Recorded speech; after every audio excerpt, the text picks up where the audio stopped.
अस्पताल के trauma centre में हंगामे का मामला सामने आया है। लगातार हम इस खबर पर बने हुए हैं। दरअसल इस मामले ने तूल पकड़ लिया है। ट्रोमा सेंटर इमरजेंसी में ये हंगामा हुआ था। देर रात कुछ लोगों ने रेजिडेंट और अन्य स्टाफ से बदतमीजी की। मरीज की मौत को लेकर यह हंगामा हुआ था। 2 लोगों को ट्रोमा स्टाफ ने पकड़ा और पुलिस के हवाले कर दिया। एसएमएस अस्पताल के ट्रोमा सेंटर में हंगामे की खबर है। मरीज की मौत पर यह हंगामा हुआ।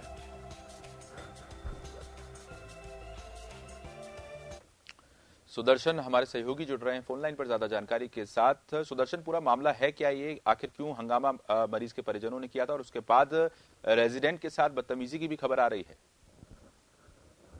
सड़क दुर्घटना का ये मामला है और सड़क दुर्घटना में घायल व्यक्ति को सवाई मानसिंह अस्पताल के जो अलग से बनाए गए ट्रोमा सेंटर में पहुंचाया गया है, क्योंकि भीड़ के चलते ट्रोमा सेंटर एक्सीडेंट इमरजेंसी को अलग बना दिया गया है।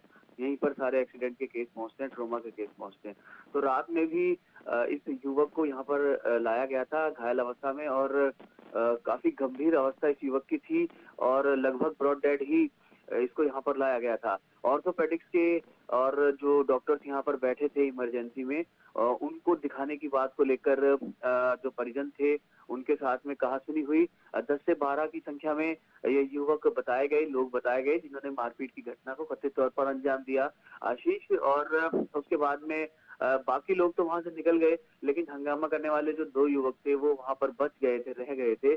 तो उनको जो डॉक्टर्स और जो स्टाफ था उन्होंने वहां पर पकड़ लिया और पकड़ने के बाद में उनको पुलिस के हवाले कर दिया। हालांकि हमको नहीं भूलना होगा आशीष कि अभी कुछ ही दिन बीते हैं जब इस तरह की एक और घटना सवाई मानसिंह अस्पताल में सामने आई थी। नर्सिंग कर्मी के साथ में मारपीट की। चिकित्सा मंत्री ने भी वहां पर तल्ख बयान दिए थे, सख्त हुए थे कि इस तरह की घटनाएं नहीं सही जाएगी और सुरक्षा के तमाम उपकरण यहाँ पर लगाए जाएंगे, बंदोबस्त किए जाएंगे। लेकिन ये तो एक घटना नई नहीं है आशीष, और केवल जयपुर की ही बात नहीं है।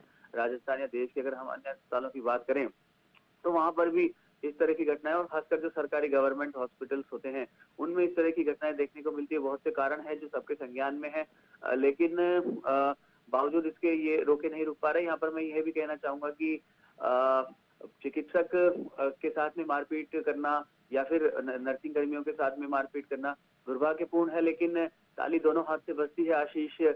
जब व्यक्ति पहुंचता है तो कई बार डॉक्टर्स के लिए भी और नर्सिंग कर्मियों के लिए भी इस तरह के सेशंस आयोजित किए गए हैं कि वो कूल रहें, गुस्सा नहीं करें, क्योंकि वो जो मरीज को लेकर पहुंचता है उसकी जो मनोस्थिति होती है वो उस समय काफी खराब होती है। वो उस समय उसका दिमाग हम कह सकते हैं कि एक तरह से संतुलित नहीं होता है, लेकिन चिकित्सक, नर्सिंग कर्मी, इनका दिमाग तो संतुलित होता है।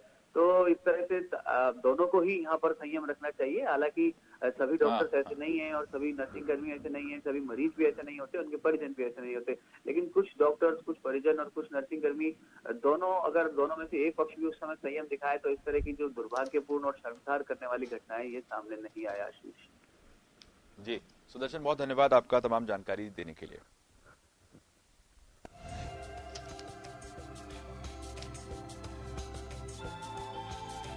जन टीवी की लेटेस्ट अपडेट पाने के लिए हमारे चैनल को जरूर सब्सक्राइब करें और नोटिफिकेशन पाने के लिए बेल आइकॉन दबाएं।